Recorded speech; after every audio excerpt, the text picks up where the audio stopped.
అంజనేయ నాగలక్ష్మి మేడానికి good morning sir. వీళ్ళకి ఎప్పటికీ రుణపడి ఉంటాం.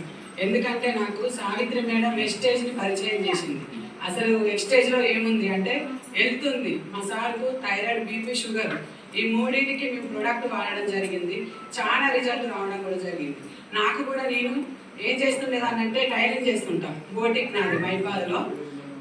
ఆ బోటిక్లో జాకెట్లు కుట్టడం, డ్రెస్సులు అన్నీ వర్క్ నేను టైలరింగ్ లేడీస్ వర్క్ మొత్తం చేస్తా. చాలా ఫేమస్ స్టైల్ అది నేను. కానీ అది చేయడం వల్ల నాకు బాడీ పెయిన్స్ అంటే విపరీతమైన బాడీ పెయిన్స్ ఉండేది. తెల్లవాళ్ళు నిద్రపోకుండా కాళ్ళు ఒత్తుకుంటూనే ఉండేదాన్ని. అలాంటి సిచ్యువేషన్స్ ఉండేవి. ప్రతిరోజు ఒక పెయిన్ కిల్లర్ టాబ్లెట్ వేసుకుని నేను మళ్ళీ మార్నింగ్ లేవలేకపోయే పరిస్థితి ఉండేది. అయినా యథావిధిగా నేను టైలరింగ్ చేయాల్సిందే. ఎందుకంటే అది చేస్తేనే నా పిల్లల్ని చదివించుకోగలుగుతాను, నా పిల్లల్ని నేను పోషించుకోగలుగుతాను. మా సార్ వచ్చేసి అది ఆర్టీఓ ఆఫీస్లో ఏజెంట్గా చేస్తాడు. ఆర్టీఓ ఆఫీస్లో ఏజెంట్ చేసిన ఒక్కరు చేస్తారు కదా. మేము 3 పిల్లలు, మాకు 2 అమ్మాయిలు 1 అబ్బాయి. అలానే మాకు ఫస్ట్ హెల్త్ ప్రొడక్ట్స్ పరిచయం చేసింది సావిత్రి మేడం. నాకు కాకపోతే ఆమెకు నీ టైం ఇవ్వలేదు, అంటే వెస్టేజ్ ప్లాన్ వినడానికి నీ టైం ఇవ్వలేదు. అంటే నేను అంత బిజీ అన్నట్టు. 3 నెలలు నేను ప్రోడక్ట్ వాడుతూనే ఉన్నా. కానీ నాకు ఇలా బిజినెస్ ఉంటుందన్న విషయం నాకు తెలియదు.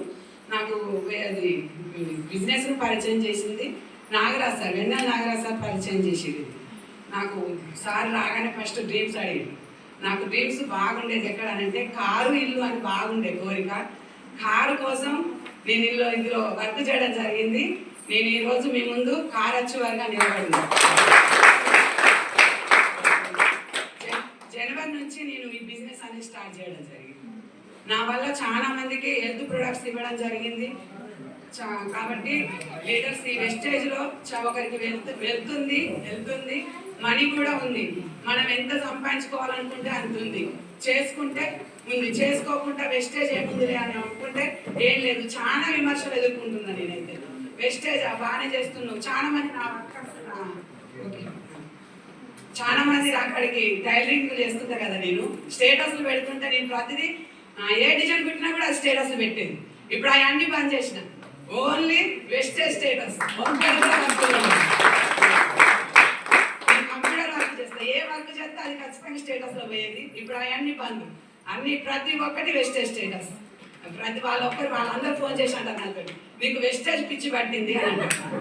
పిచ్చి పడితేనే రిచ్ అవుతారని నేను అంటాను.